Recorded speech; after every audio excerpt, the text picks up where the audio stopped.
aujourd'hui, on va parler matériel. On va bricoler un peu aussi, mais on va parler matériel. J'ai fait le shop tour la dernière fois, et je me suis aperçu d'un truc, en fait, c'est que je vous ai jamais parlé du matériel que j'utilise pour faire les vidéos.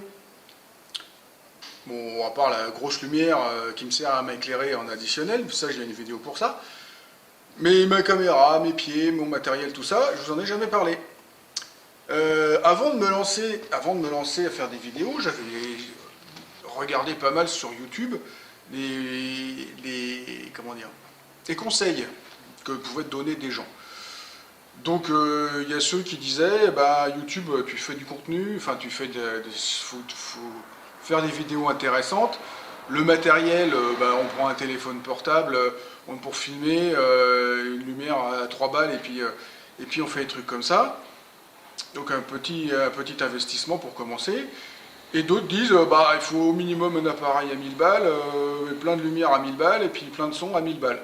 Donc un truc de pro quoi, donc le concept je le vois pas trop là.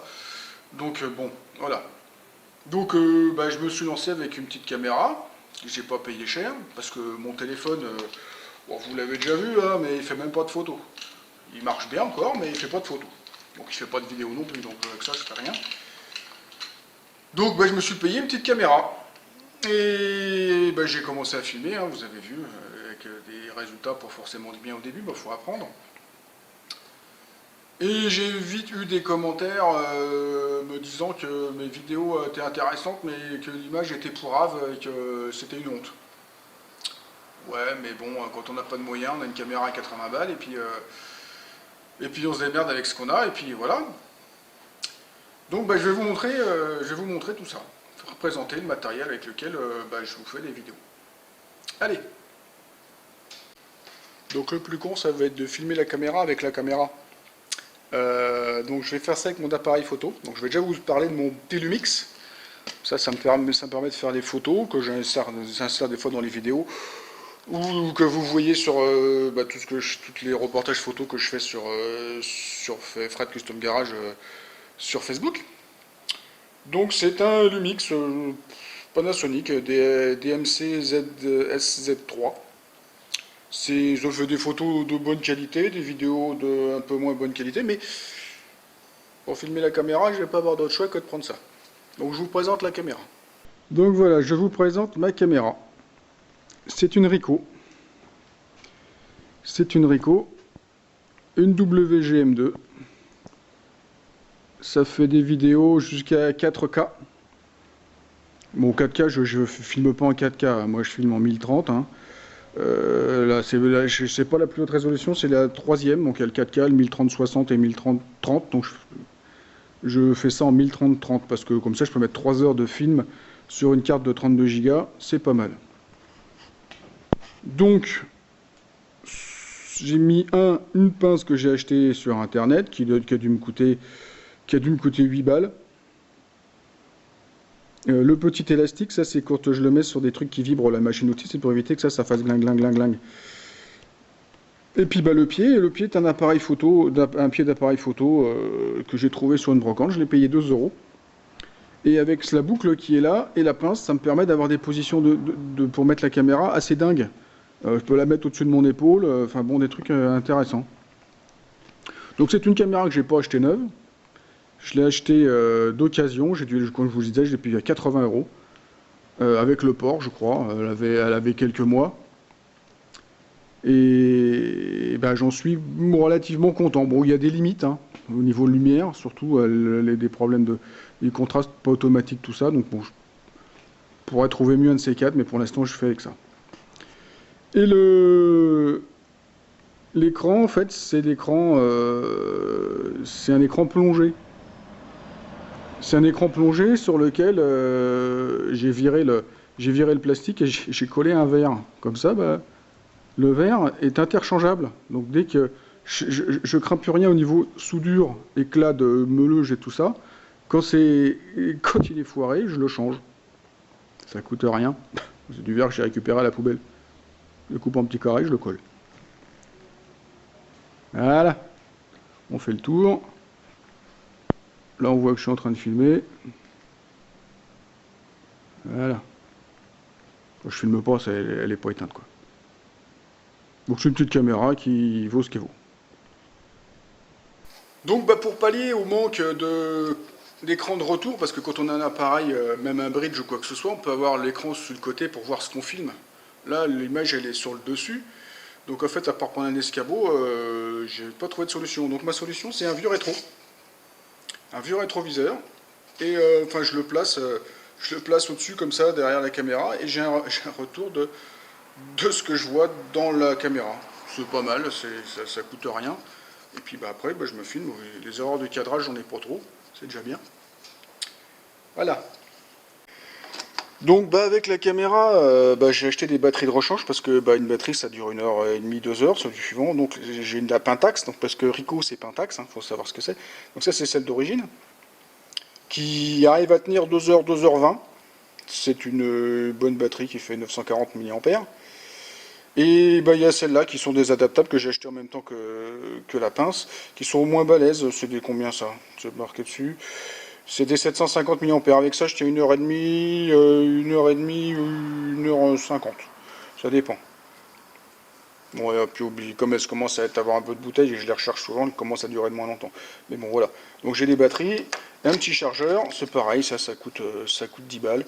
Donc en fait, j'ai un setup vidéo qui m'a coûté, allez, 100 balles, 110 balles, 120 balles, j'en sais rien, mais c'est pas une ruine. Donc bah voilà.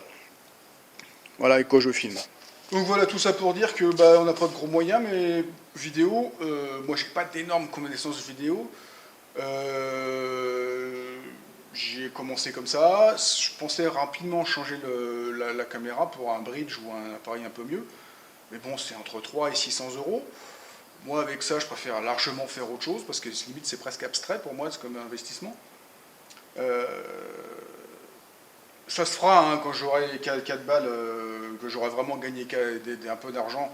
Honnêtement, avec YouTube ou avec autre chose, voilà, je m'achèterai un appareil un peu mieux que ça parce qu'on pourra faire des trucs un peu mieux. Mais voilà, pour l'instant, ça me suffit. Je pense que mes vidéos sont honnêtes. Bon, des fois, il y a des bizarreries de lumière, c'est plus ou moins clair, plus ou moins foncé, mais ça, ben, je peux trop rien parce qu'il n'y a pas de réglage automatique.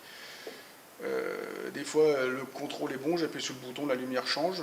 J'ai rien que le fait de passer la main derrière, des fois, ça change le contraste. Enfin, c'est un peu... voilà, c'est comme ça. Donc, il y a le setup lumière. Bon, pour la lumière, je suis pauvre, hein, parce que le bâtiment est immense. Donc, pour éclairer ici, comme dans une salle d'opération, ça me coûterait une blinde. Donc, en fait, j'éclaire par zone. Donc, au-dessus de l'établi, pour bien y voir, j'ai mis trois lampes de... je sais pas, c'est des trucs de faux plafond. Et donc là, on a une belle luminosité parce qu'il fait beau, mais des fois il fait sombre, donc c'est moins bon. Donc là, bah, j'ai un peu de lumière ici. Donc celle-là, vous la connaissez.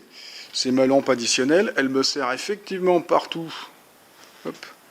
Elle me sert effectivement partout dès que j'avais besoin de lumière en plus.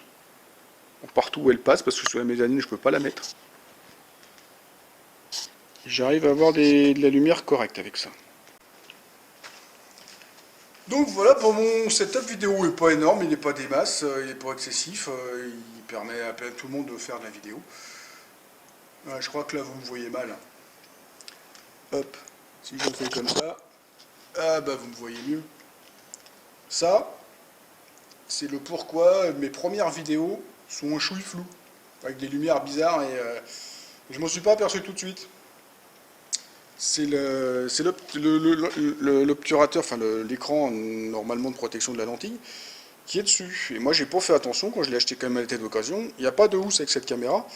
En fait je la traînais partout dans ma poche et tout ça, mais le plastique il s'est complètement pas dépoli, mais plus transparent, il est un peu flou. Donc je suis vite passé à ce truc-là, avec la fiche, avec le même de ce truc en plastique. Puis un jour au-dessus de la forge, il a chauffé, il s'est déformé, donc il m'a fait et donc après je suis passé au verre. Donc bah là il a des pètes. Bah donc on va le changer. Donc bah pour faire ces choses-là, j'utilise ça. C'est du verre de 20 dixièmes, 2 mm. C'est un cadre de photo. J'ai trouvé à la poubelle. Donc j'ai récupéré le verre. Le reste est parti à la poubelle, parce que la photo était moche. Et bah maintenant on va couper des petits carrés.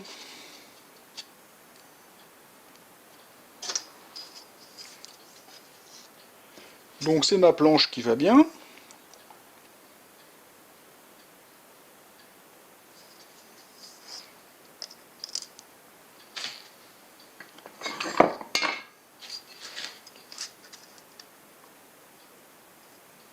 Je sais qu'il faut que je fasse des carrés de 40-40. Donc j'ai ma marque ici qui est à 40. J'ai une marque ici à 40. Je mets mon verre bien parallèle à ma planche.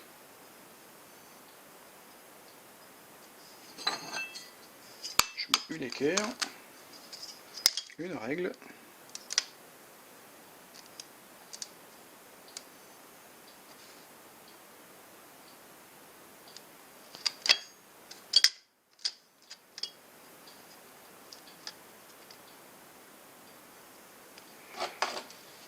Je contrôle que j'ai 40 mm quand même, à l'autre bout.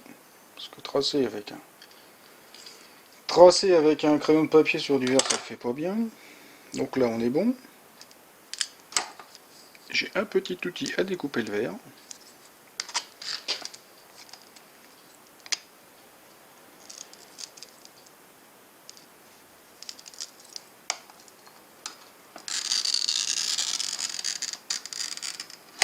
Attendez le bruit, c'est le bruit que ça doit faire. Hop. On se met au bord, on prend un petit outil comme ça. Et ça casse de biais, c'est normal, parce que là j'ai pas coupé au bout. Tant pis, on aura assez au bout pour faire.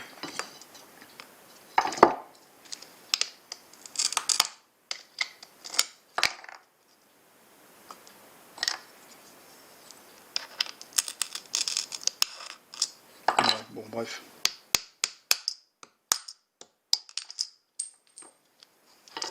Super. Bon, on va arrêter le massacre là, hein. Bon, ça on le range pour la prochaine fois. Il me reste ça. Bon, fais gaffe avec le verre, hein, ça coupe. Bon, là, pas trop, mais là, comme il est cassé là, c'est plus.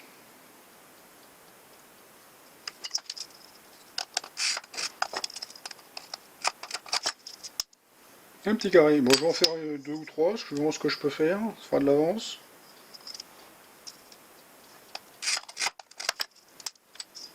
Je peux en faire trois.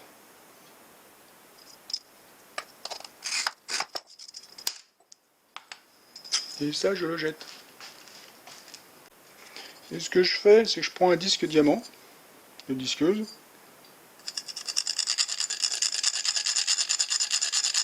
et j'ai bavure les bords.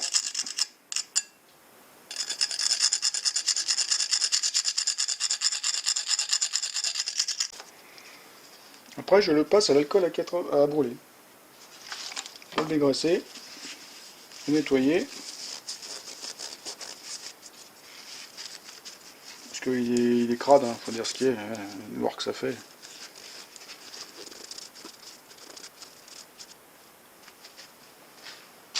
Après, je prends un chiffon doux. Un vieux chiffon en coton. Propre. Il est jaune, mais il est jaune sali. Enfin, il est pas sale, pas gras, quoi.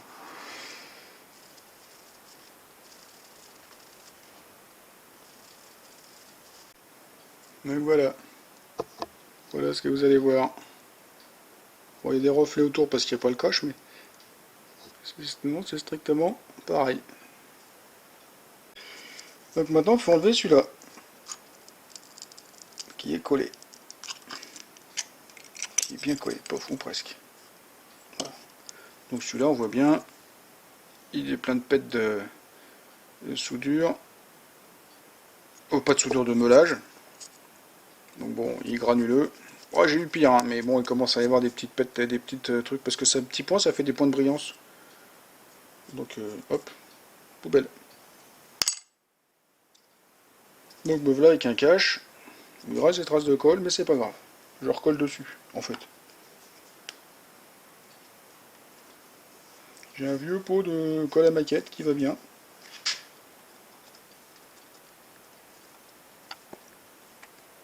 Et voilà, c'est collé. Alors j'ai pas le pchit magique. Donc j'ai l'appareil à effacer le sourire magique.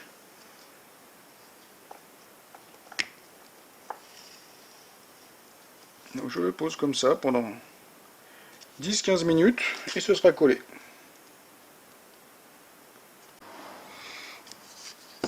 Donc voilà, ça a l'air collé.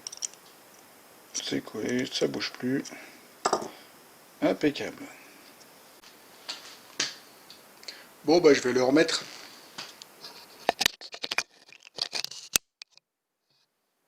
Voilà.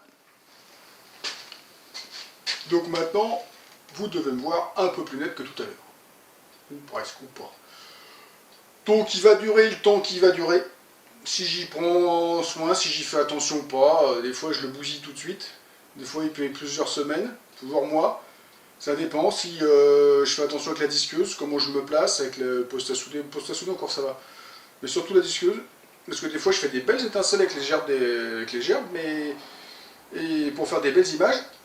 Et ça fait des. Ça percute le verre, et puis en fait c'est tellement chaud que ça fond le verre. Donc voilà. Donc bah, si ça vous a plu, si ça vous a diverti, si vous avez appris quelque chose, vous pouvez me laisser un petit pouce. Vous n'oubliez pas de me laisser un commentaire, de faire circuler sur les réseaux sociaux, d'aller voir ma boutique Etsy. Tous les liens pour me joindre sont dans la description. Et voilà. Et passez de bonnes vacances si vous êtes en vacances. Allez, au revoir!